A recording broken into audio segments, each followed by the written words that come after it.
Well, St. Patrick's Day is Monday, but if you have to work or you're just looking for a little pregame, then Mayport's got you covered. Here to tell us about what's on tap is David Murphy. He's the general manager of Mayport Brewing Company. Good morning, David. Morning.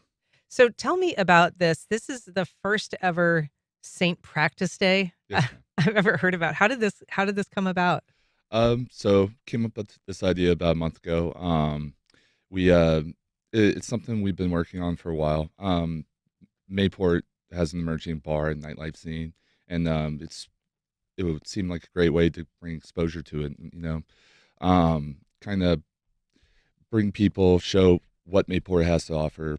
All the bar, we've got multiple bars, Gray Matter Distilleries, our sister bar Bedlam down the street, Voussoir, as well as Island Girl, a cigar bar as well. Yeah. And yeah, we all got together, figured that it's kind of more in our best interest all to work together, than bring an experience to the Jacksonville community that to display what each location has to offer. And it's kind of a pub crawl, right? Is Yep, the pub crawl. format? And Yes, ma'am. so people can go from one to the other. Are there things that connect them special wise that people are offering? So yeah, we offer specials. Each bar offers individual specials. Great Matter, I believe, is doing like a shot a shot special with their proprietary car vodka. At Bedlam and Mayport, we're doing a toast to St. Patrick at the top of the hour.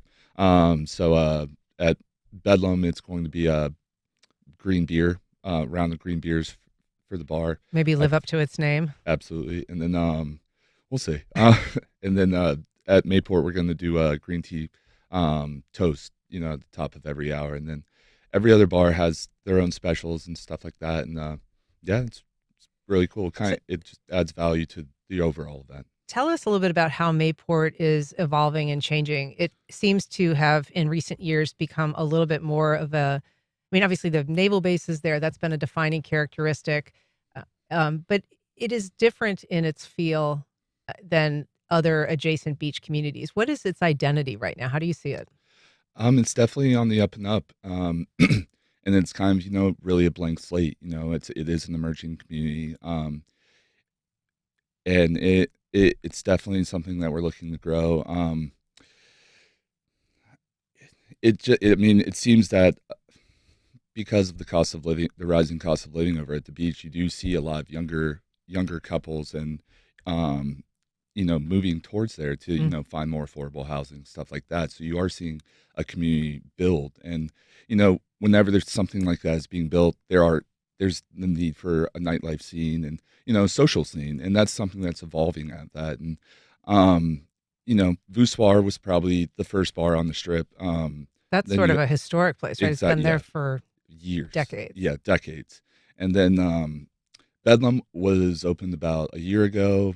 Mayport opened last April, and Mm. yeah, it's developing more and more, and you're kind of seeing like it really does feel like we're in the beginning stages of where you saw these like Springfield and all these neighborhoods that have like established that kind of And scene, taken off. yeah, taken off, and I mean it's really cool. It's cool to be a part of that. What is the brew pub craft brew industry like right now? I know there have been a number of places that have closed and shuttered over the last year, but there's still a really strong kind of craft and brew community here in Jacksonville. Yeah, yeah. Definitely very strong. I mean, and you've got Ruby Beach, Green Room, Rev just down the street, and I mean it's definitely a very interesting community. I've been bartending in Jacksonville for the better part of 15 years, and Wow. there's a lot of people out there that are really serious about their beer, and I mean there is changes in to the the brew pub industry, but that's also why it's important to diversify yourself with craft cocktails, get in front of like rising trends like the CBD and THCA um, cocktail movements, and the no proof or low proof as well. So I mean, it's all whenever you do um, manage a bar and stuff like that, you really do have to say, okay, what does the consumer want? Where are the gaps? And what are people drinking these days? And I think that's something really important to look at. So it is called St. Practice Day. It is being jointly hosted by Bedlam, Grey Matter, Island Girl, Voussoir Lounge, and it's Saturday, right? Yes, ma'am. This Saturday, 5 to 10. 5 to 10. All right. Well, it's nice to talk to you. Thanks for catching us up on Mayport and the scene out there. I hope you have a good St. Practice Day. Absolutely. Thank you. All right. Thanks, David Murphy.